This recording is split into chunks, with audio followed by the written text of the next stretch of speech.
Rhine Maiden, definitely new. Vector's latest development in weapons technology, named after Wagner's Ring of the Nibelung, sorry, my German is terrible, Prelude, Rheingold, in which the Rhine Maidens are three naiads who guard the magic Rheingold lying at the bottom of the river. I can't say I know what they're talking about. I know very, very little about Wagner. The three ships which have this weapon on board are called Woglinde, Welgunde, and Flossilde, after the original three Rhine Maidens, and once again I apologize for my pronunciations. The vessels themselves are massive battleships over 8,000 meters in length, or 8 kilometers in length, which doesn't make it sound that much bigger, and are equipped with this specialized anti-gnosis weapon. So, there you go. Wilhelm loves his Wagner. Rubido! There we go. In Psychology and Alchemy, once again 1944, C.G. Jung refers to rubido or reddening as one stage in the process of human individuation as symbolized in alchemic terms. Once again, don't know enough to really elaborate on that. A nickname for URTV unit number 666. So here they finally say it.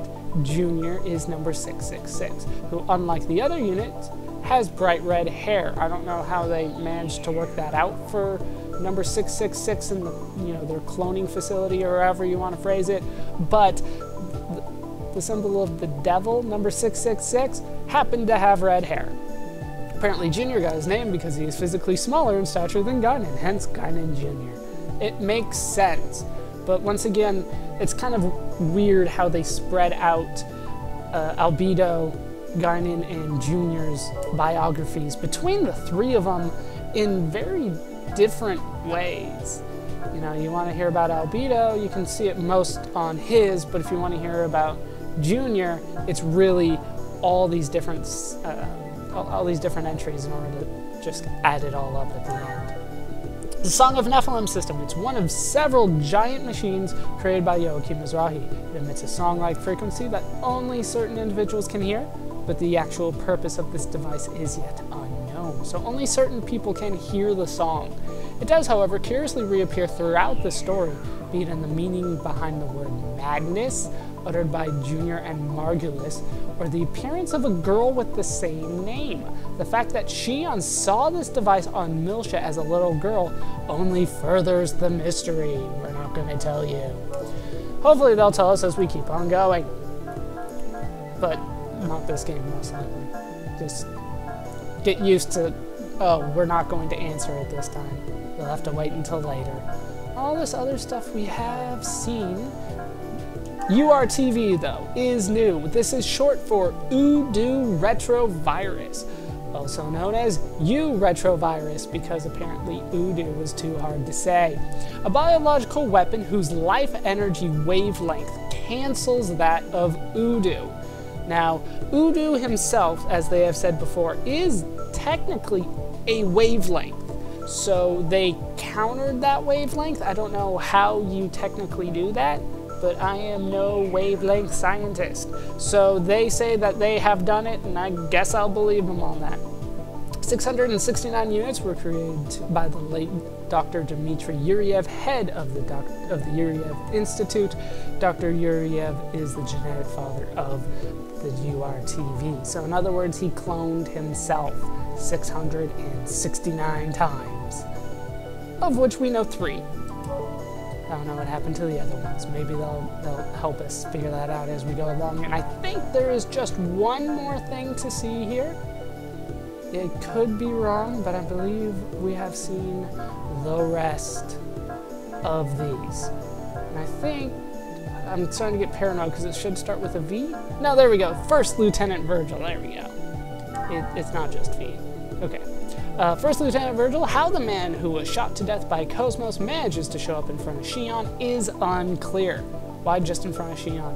What about the rest of the party? What is clear, however, is that something had happened to him and he now has superhuman powers. I'm gonna just throw a guess out there. Radiation? Probably not. The fact that he was taking orders from Wilhelm's advisor indicates that he has some kind of connection with Wilhelm.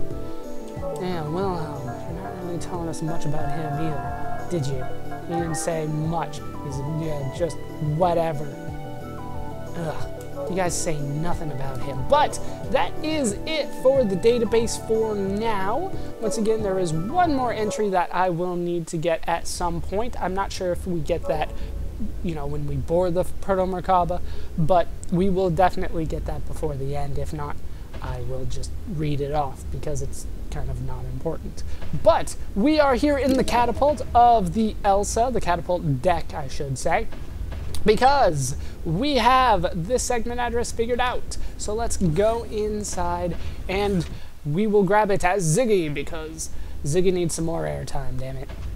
But if we head over here, we can get ourselves speed shoes, which gives me the opportunity, a little bit of the opportunity, to go over purchases that I have made on board the Elsa.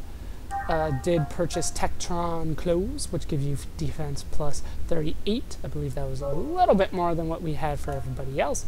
Ziggy has the the VOL G50, which gives him plus 44 defense, as opposed to the, I was looking at Cosmos' stuff, as opposed to 36, so up by 8, always appreciated. Chaos is on the Tektron clothes as well, which is up from the Battle Gear, which was 65. That was a while ago, wasn't it? No, Ruby Suits, that's what we were on, which was 30, so up by 8 once more.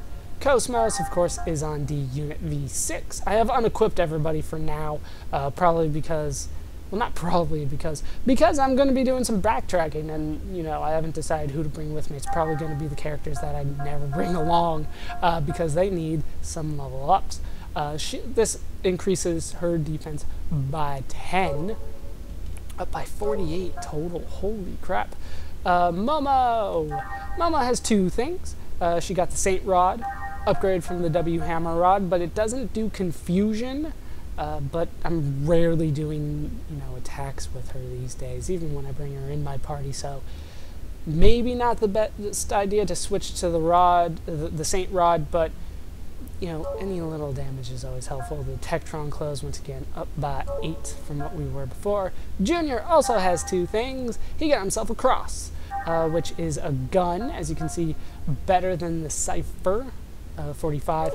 One of the best things that they say about this gun, though, is that you can equip it with bullets. I did purchase all the bullets that were available for it.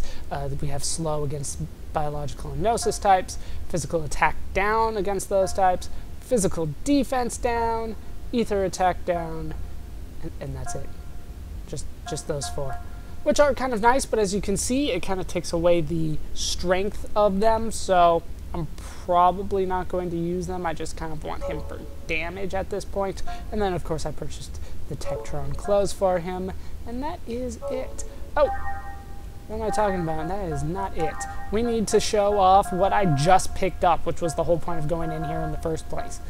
Now, unfortunately, they don't put these in order for me every time. I actually have to find them. Where is it? No. Speed shoes, there we go. It casts haste on you, or in this case, quick. You know, it increases your speed by 25%. Now, with that done, oh God, she's got so many ether points. We need to head out to the next segment address door.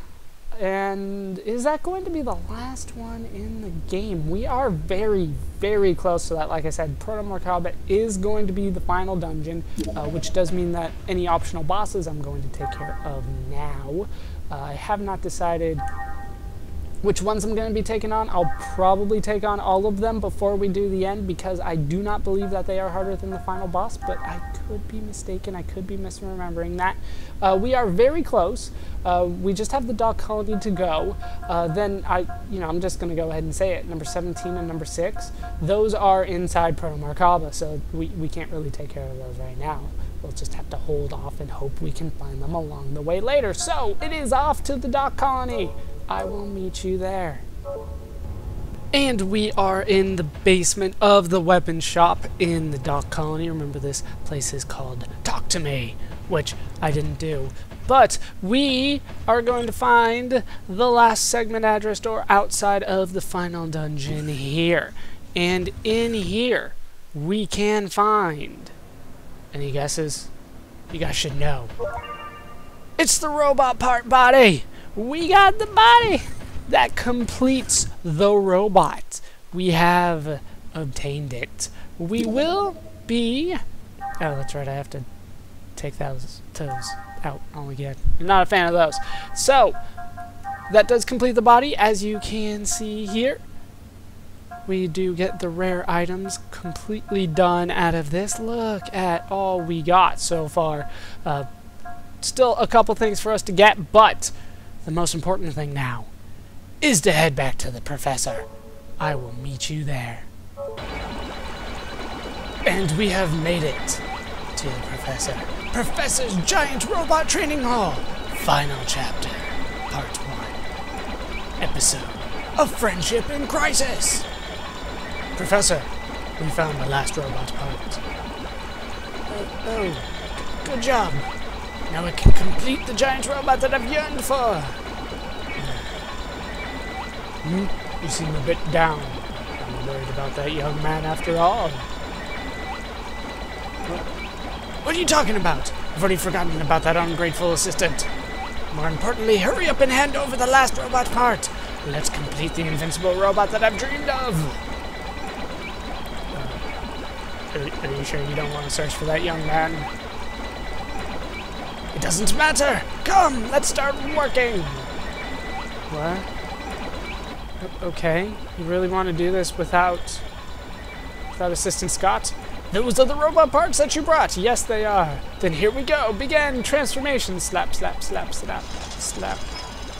That is how I do all my typing as well. So from the school of that button looks pretty. But down goes the body. And up comes.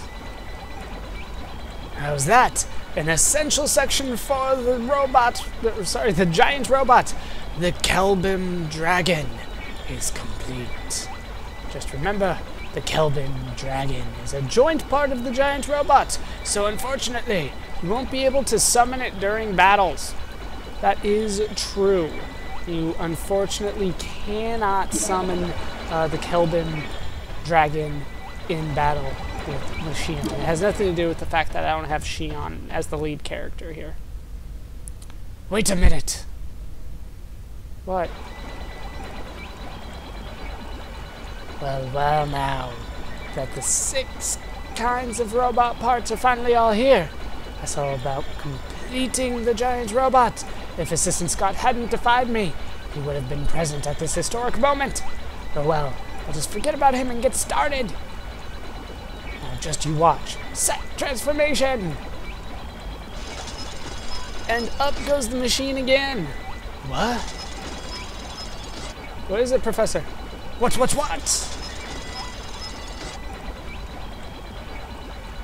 I don't think that's a good thing. I knew it. I knew that this would happen. The most important thing in creating a giant robot is the power of friendship. Why didn't you know that? Because we all knew that. After fighting so much with Assistant Scott, I'm unworthy of creating a giant robot. Yeah, even Ziggy's like, are you kidding me, dude? Friendship? Seriously, dude? Friendship? Friendship and justice. I knew that one could never ever be apart from the other. Oh, so we're gonna have like a superhero sidekick thing going on. So, yes, we actually do have to go find Assistant Scott, because obviously that's what we need to do. I would purchase things here at the egg shop. I'll just do that at some point later. There are bosses, I believe, that they actually require me to be in an eggs for them to actually show up. They are optional, so you don't need to do it. You can go through this entire game and never bother with the eggs. And that's the way that I usually did it. I actually didn't know about these bosses earlier. Actually, I think it's just one boss now. I think and I don't think they're actually bosses. I think they're just, you know, new enemies, really.